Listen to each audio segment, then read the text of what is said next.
Hello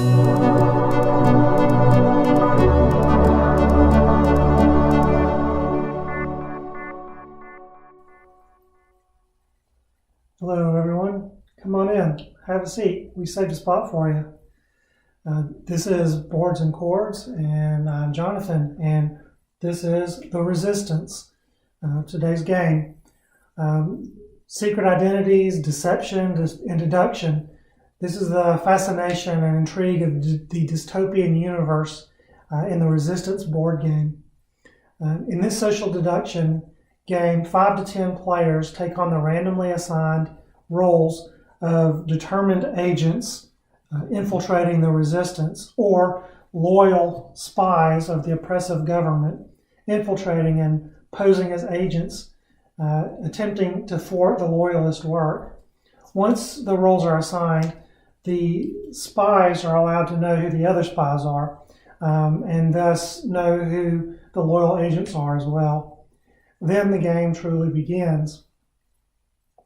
The action of the Resistance game takes place over a series of rounds, during which each player takes a turn leading a team of players he or she selects on a mission to further the cause of the Resistance. All of the players then vote to approve or reject the team selection using these approve and rejection tokens based on their trust or mistrust of those lined up to go on the mission. And the majority wins. If it's rejected, the next player takes the leadership and chooses a team, and the voting happens again, and they're deciding whether or not to go take that team on the same mission. If 5 teams are rejected during a game, then the resistance forces are considered to be fractured, and the movement falls apart, and the spies win. Once the chosen team is approved, they go on their mission. The mission itself is an abstraction. It's not specified what exactly is being attempted, and success or failure is accomplished by voting tokens secretly submitted by those on the mission. The resistance agents must always vote for success of the mission, while the spies can vote to succeed or fail according to their estimation of the current stakes and the likelihood of drawing suspicion upon themselves. In this vote, everyone must choose success in order for the mission to be accomplished. Even one fail vote results in the mission being sabotaged and therefore failed. This is a very minimalist game in terms of pieces and game boards. Most of the action, therefore, occurs socially between the players, as every word, glance, and vote comes under ever-intensifying scrutiny as each player works to uncover or conceal the identity of the spies in the group. Will you, as a resistance agent, lead your forces to victory, or will you, as a loyalist spy, conceal your identity and work to prevent the enemy agents from succeeding in their insurrection? It's up to you. Talking about the components then, hobbyist board games often cost a lot more than expected. So when a game with as much depth and replayability as the Resistance comes along, at such a low price as it does, those on a smaller budget should take note. The Resistance comes in at one of the bottom 5 games that we own in terms of cost, showing it under $12 on Amazon at the time of this recording. The reason for such a low price is, as noted above, that there isn't that much to the game as far as physical pieces. As a social game, the pieces serve mostly as scorekeeping. The game consists of spy and agent cards that will determine who takes what role in the games. And there's a scorecard and associated cardboard tokens for also keeping track of who's won or lost that round, what round you're on, and how many times the vote has failed.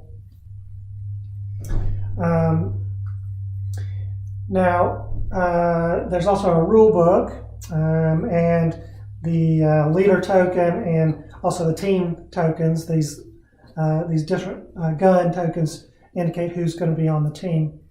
There's not a lot to say about these pieces. They serve adequately to keep score and promote the dystopian theme of the game. The pieces are all adequately dark and cyberpunk future in their artwork. They look good. They're constructed of durable, thick cardboard, and the case of these tokens, these cardboard tokens, and then the cards are standard stock, cardstock, glossy, and the scoreboard is also a thin cardstock, but it looks great. But of course, they're not really the main focus of the game. I have chosen to sleeve our cards just for protection's sake, since that is one of the major physical components of the game. I want them to be durable and last through our play experiences. The Resistance finds its way out onto our game table about once every 2 months or so. When we play it, we always have a fun time swearing our loyalty and trying to convince the others that, no, really, we are loyal to the Resistance. But did you see the way that she looked at him during the last mission? Some games have us looking down at our hand, our play area in front of us for most of the game, and we have very little direct player interaction. However, in the Resistance game, it's just the opposite. The other players are the game. We enjoy laughing and scheming and trying to deduce or hide the identity of the spies. Often because of the relative brevity of each game, only about half an hour or so, we will play it back to back for 2 or 3 times that night. As far as family friendliness, I resisted getting the Resistance for quite a while. My older kids and I learned about it while watching a playthrough video, and we were intrigued by it. However, this game requires a minimum of 5 players and can go up to 10, but 5 is our whole family gaming group, so we'd have to all play it every time in order to have a game. But more troubling as a parent, this game is all about deception, and the best players are those who can best lie and detect liars. So I debated internally for a long time before deciding the approach that I thought best for our family. In the end, we had a great family discussion about the morality of deception and when it was or was not okay to lie. Afterwards, feeling more comfortable that my younger kids especially understood the distinctions, we bought the game and have played it many times since. Your own moral convictions may vary on this, and the ability of your children to distinguish when it is appropriate or inappropriate to engage in deception. But it's my estimation that my kids have a good grasp on the difference and are applying it properly. Notice whenever you're looking at the content ratings that I have on the video and on the blog, it's because of this issue and a lack of a more appropriate category that I've rated profanity as a 3. Otherwise, there's no content problem in this area, okay? But due to the delicate moral issue of appropriate deception, as well as the subtlety and nuance of reading deception in others, I consider the suggested age from the box of 13 to generally be the right age. I do have younger children that play this, but I think they'll appreciate and perform better in it as they enter their teen years.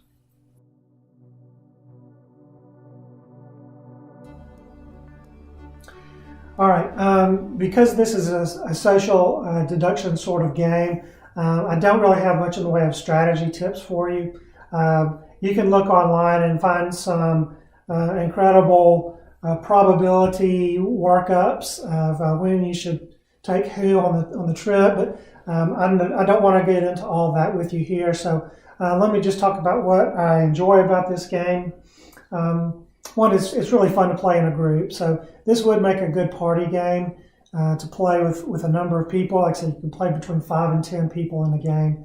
So it's a lot of fun to have interaction with other people at the table on this, rather than staring down at your play pieces and components in front of you.